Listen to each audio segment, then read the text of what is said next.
Isaba Matibium. Majo's na. Yam quite a simple you for a while, mucha short Muama, and they yet to me a cathedral.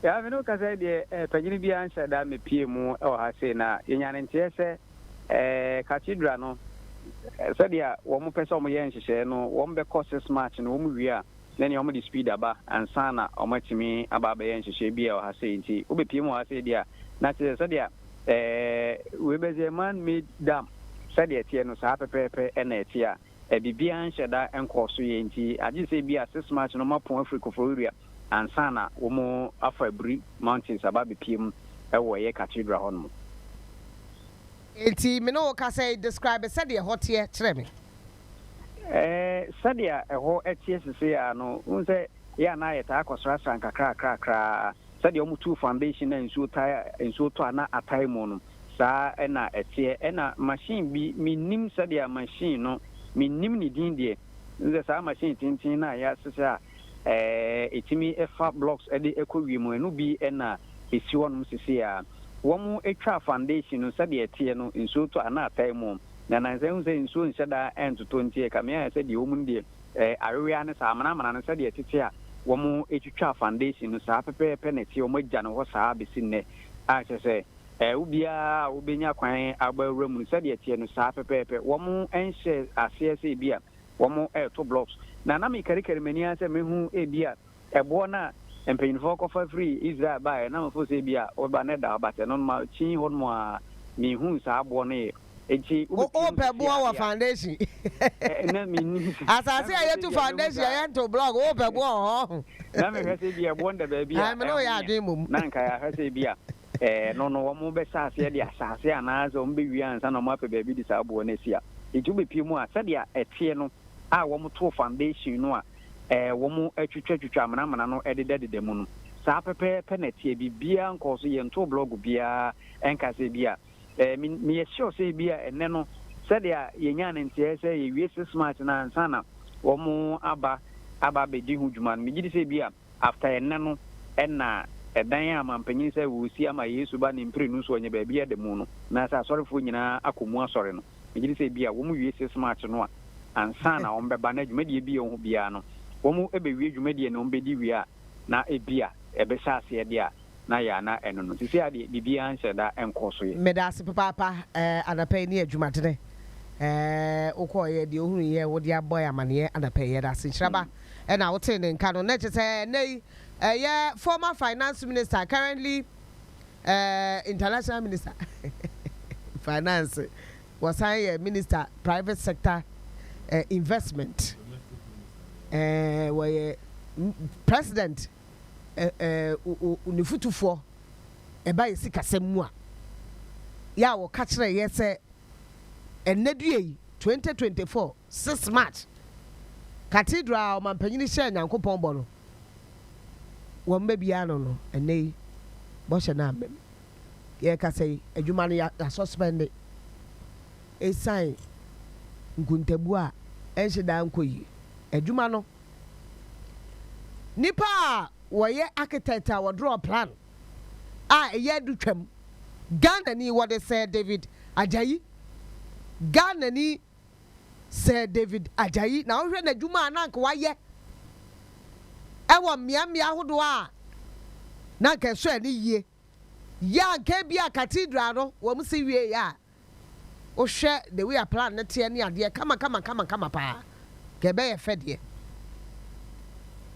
committee a omote yes wo mo de ye cathedral no December ya wada 2022 15th December na ya wada in fact ombo ya mane say cathedral no project in my cost 339 million Ghana cedis 339 million Ghana cedis. Now seed capital $100 million.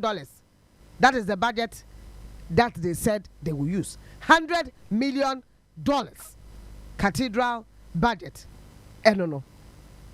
Afe $100 million no. Oh, now do $400 million. $400 million. That's a home says some neighbor baba na ya you. na ya yehu na ya nsem bia no tom bra sebedwani Samuel okuje to abla kwade betu dwasa we na mo sa 400 na mo keka no kra no ebu o kewo sika no mo bobo so no mawie no na ya spending about $1 billion, not the $100 million. Neither is it the $400 million that it got to. He projected and estimated, say, we would probably spend about $1 billion as a cathedral, no? Yet to me, Cathedral, no, Dr. Paul Opoku Mensa, and a executive director. Emma Sa Cathedral, yeah. Na Kayetria 100,000, we are say $400,000. David Ajayi, and a architect, yeah. No, Adano. I saw for the Bia now, sorry, Bia. What we are Madrid say Cathedral, yeah, no, my penny share about obedi president in 2017. Wamo Buana Sa Cathedral, net to me a baswano. Semni Bia Ghana for beside NSNT. Ghana neighbor to Yaka Nasa, sorry, I saw for neighbor. And then they are my penny catcher, sir. One year boss, and you will provide the assassin. Any Sikabotne seed capital near the Frasia. 2018, 18th, January, February, March, April, May. Did I also do what? I saw the Evangel Church International. Echo Kotua 5,000 Ghana cedis. Christian Action Faith Ministries 2018 December. Did I also do bako 1 Kotua 100,000 Ghana cedis. Can this is Sigano 1 billion. 2018 December. That also Eduenu and Wache Perez Chapel International. Your mercy, sorry, Cassia 1 Kotua 48,200. Sorry, Esika. 2018 December. Did I also Edu Sabako my birthday. Fountain Gate Church. Eko Kotua 15,000. Fountain Gate Church. Esa Kotua 5,000 Ghana cedis. Edanwa. December na mu 31st. Harvest Chapel International. Etria 15,000. Mana Mission Church. Etria 5,000. And after breaking yoke, fire, yeah. We also got to 100,000 Ghana cedis. Christ Apostolic Church, Etria 25,000 Ghana cedis. The Lord's Parliament Chapel, Miame Papa, Amakwata, Etria 5,000 Ghana cedis. Fountain Gate, Etria 4,842.50 pesos. After Eastwood Anaba Ministries, Etria 9,685. Precious Seed Chapel Church, Etria 1,500. Perez Chapel International, Etria 55,000. And only a drew 2019. 2019, Kroya Revival Restoration Center, Etria 2,000. 2019, March, Accra Ridge Church, Etria 15,643.80. Church of Pentecost Headquarters, Etria 200,000. 2020. 2021 Power Fountain Church, Etria 3,000. Banner of Grace Family 5,000. Congress Chapel 1,000 Ghana. Oh, Congress na musikesha. Man yade. Ejawajo. Southern Ghana Union SDA 200,000. Presbyterian Church of Ghana 200,000. Yakwakotua National Cathedral Association of Ghana 10,000. The Church of Christ Spiritual Movement 5,000.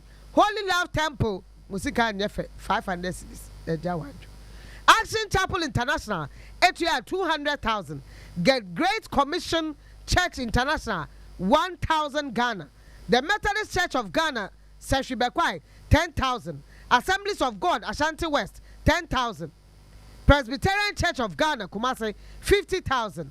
Ebenezer Methodist Church, Bantama, 5,000. The Ghana Evangelical Convention, Kolebu, 20,000. The Great Commission Church International, 1,000. Maranatha Evangelical Ministry, 10,000. Christ Apostolic Church International, 100,000. The Church of Pentecost General Headquarters again, Sankoi 2022, 500,000 cities. This is Can Pentecost for 2 years. Salvation Army, Etria a year, 2,000 Ghana. The Great Commission Church International 1,000. Triumphant Baptist Church Kwadaso 100,000. The Ghana Baptist Convention 20,000. The Methodist Church of Ghana 100,000. The Great Commission Church International 1,000. The Mid Ghana Sector 30,000. Wakekabomwa 2,707,401.30 Ghana cedis so far from Ansori. Sorry, Ahudwa. Now Munti. Na the Abubo na sorry ni be credi mumpiem. 1 man 1,000 sorry no amudin crofo to anointo oil no. Bebredi MPM. Ye no here ka ho asemi. Ewi ase na sika ye de ye. If I ye twa plan. Edima ansofo ni bi. So omonkwa abrotire. Enkope sika enfamra enraise fund. Ni First Cathedral no ankanei. Ye bia no ya. Me no kasai. Wakwahe foundation kwa na abekwa akoto ye to form seska ye kanyina ye to form o de ye kanyina e form to ene ye de to nto menya pa ho to man ne no wo say commission no me o kwa chance ne ye de atwa ho ahia foundation e wo anti eno be surprise cathedral nkomo na wo cathedral nkomo na me boy anka e bia no a anape kon antintin za me kon be yantin na me kon yantin sai enai ye read apa mesa ko eye vet ye nra wo kire se nke ye bema no kwan anko no abesresres scan wo de cathedral ayaka o Alfred Nhyiraba ya boka gu because cathedral no sisi am no kasai wo mo na ka board of trustees no no asofo ni bi agyae omoja ejuma mesa tabere wa pan fan to ma wakwa ya che ye ntua bosom so ye ntua was illegality bi committee on jala was emrano illegality bi nkwaye ti wajai inti cathedral nkomo na pe wo boy wonu jai ye no na me be a question me ntwa wa no Nana se Nana do na champion His Excellency na ne die so woni na me ehye o hye na me bo so wo wini a wo besi asore dan ama wa hye ne ni ho de eyo no nkwan ne ono ne nyankopon tem woni ne nyankopon ntem asem baganda ko ne sa ankasa nka ye ne nka ho kan fa ho sada yeso no kroboa kan fa ho ende o tu challenge Nana do asoda ye o Nana do asoda ye you cannot challenge somebody's die so woni nipa o ka sa o chihene na na ka say Nana do wofa Nana do wofa kedo foriata papa ena so sa adaye no nanti wo mo kasa ebusuafo na ebusuafo ampa aye ena oso ba be si national cathedral ena wantimi ansi ena Nana do say ena papa no ko so president daye aye ena no na me ko apam se odi president ya wo betimi that is where I'm coming from because when I'm so meti say Nana do ehye yakopon ebo say urade say o ma me be di president a